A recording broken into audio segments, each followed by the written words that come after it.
Kidividi village. Now, the question that somebody will ask is, what is Regatta about? Regatta is all about rowing of boats on the Kidividi port. Now, what is rowing? Rowing is just the racing of boats on the sea by oar. Now, rowing can be traced to an old style that can be connected to the 17th century in London, in England, where a few watermen organized the boat racing on the Thames River. What about the happenings of rowing in St. John? Today marks over 100 celebrations of rowing in St. John, and today I will take you down the Kidividi. Oh, that's way down. Yeah. It's like clothing stuff, like up at the top part there. People are selling like clothing, and that's really Alright, nice chatting with you. Enjoy your night. So what am I doing here before you leave?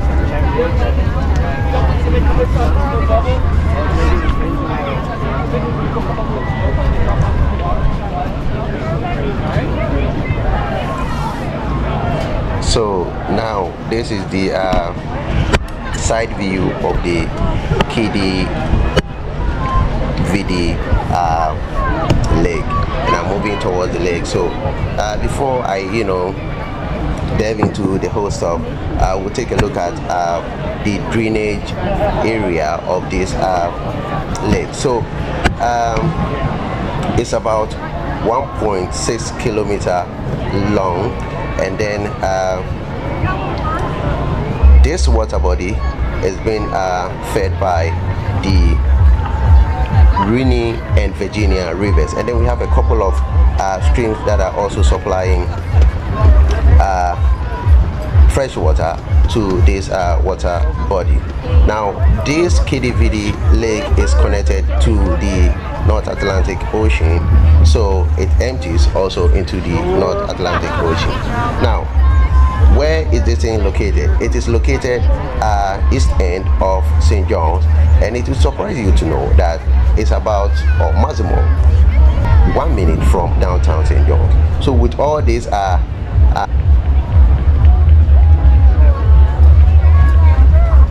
commercial activities in downtown St. John's, there's one thing that will amaze you so much.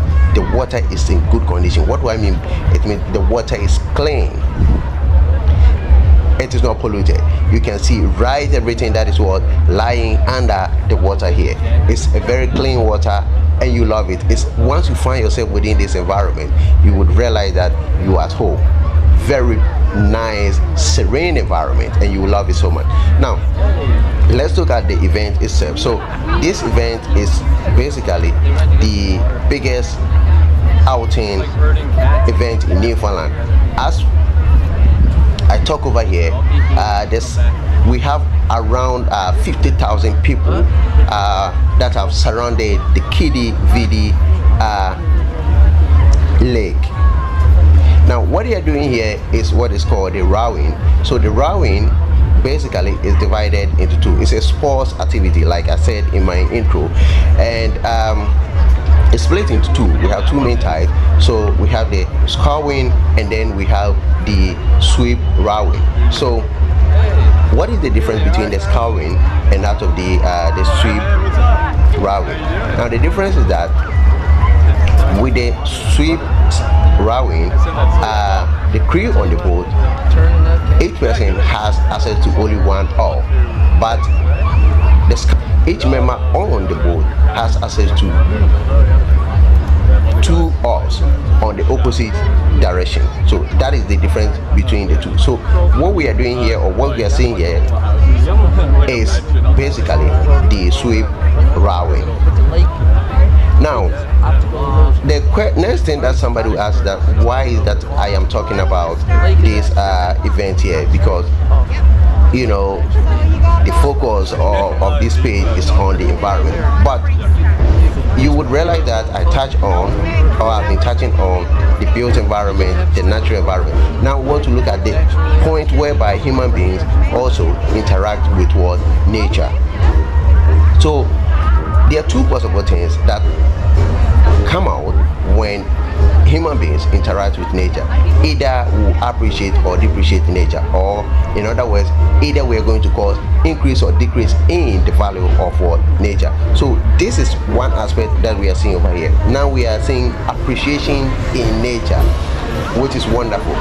Now let's take a quick look at it now. So as you can see over here, there's a big concession all around Kidividi, and then people have what mounted their pavilions, and they are selling all sort of stuff in here, and it's a multicultural environment. People from Africa, people from Asia, people from North America, people from Australia, they have mounted their pavilions, they are representing their culture.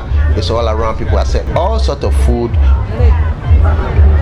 will be got in here, all sorts of cultural elements will be felt in this environment, and it's very wonderful here. Amazing. You wouldn't believe what is going on here. So quickly, let me come back to this again. Why it felt in this environment, and it's very wonderful here. Amazing. You wouldn't believe what is going on here. So quickly, let me come back to this again. Why is that they still have a good condition of water? The water is very clean. Like I said, it's pollution free.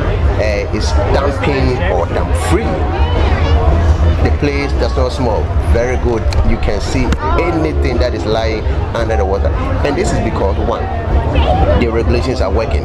For instance, we have the Canada Water Act, the Environmental Protection Act,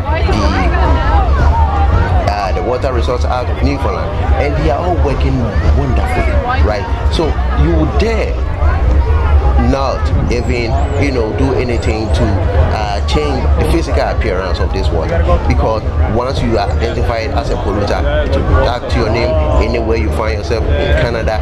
It will be part of your records, and nobody wants to do that. The enforcement system is also working well. The legally enforcing system is also one thing that there's no two ways about it. It's very solid.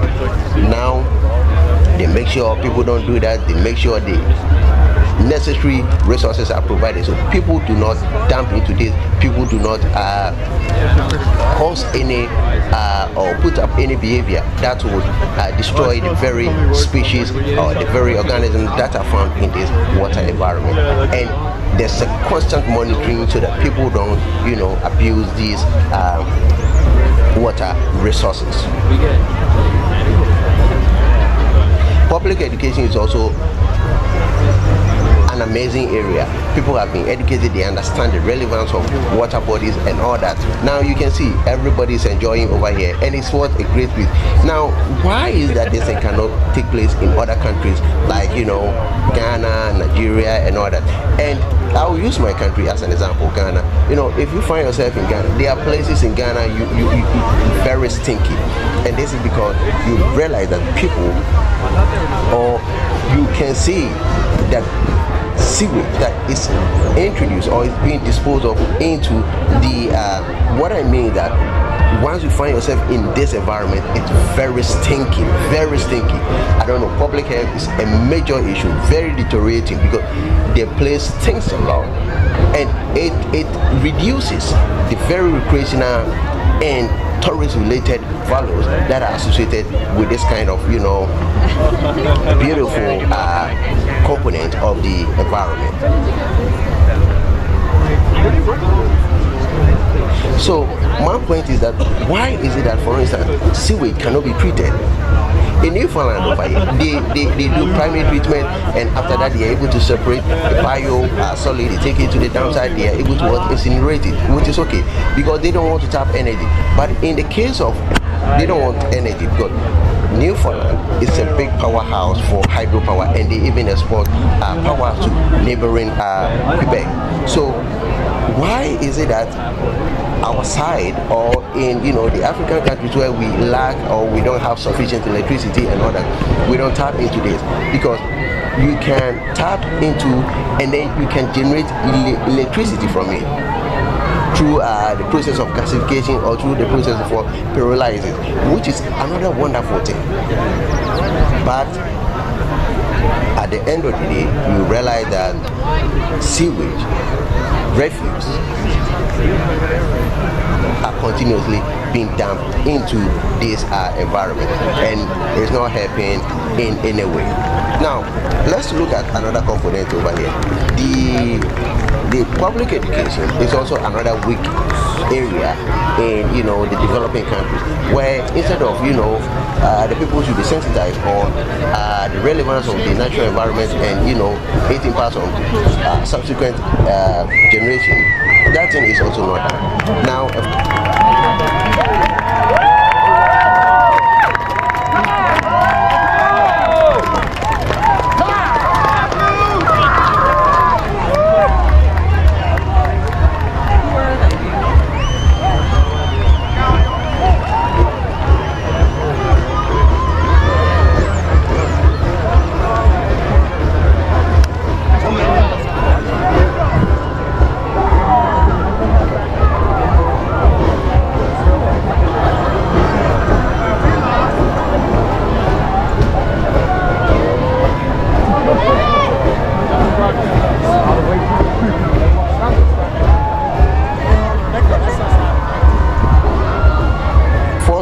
another weak area, because we don't have the resources, they don't invest in the resources.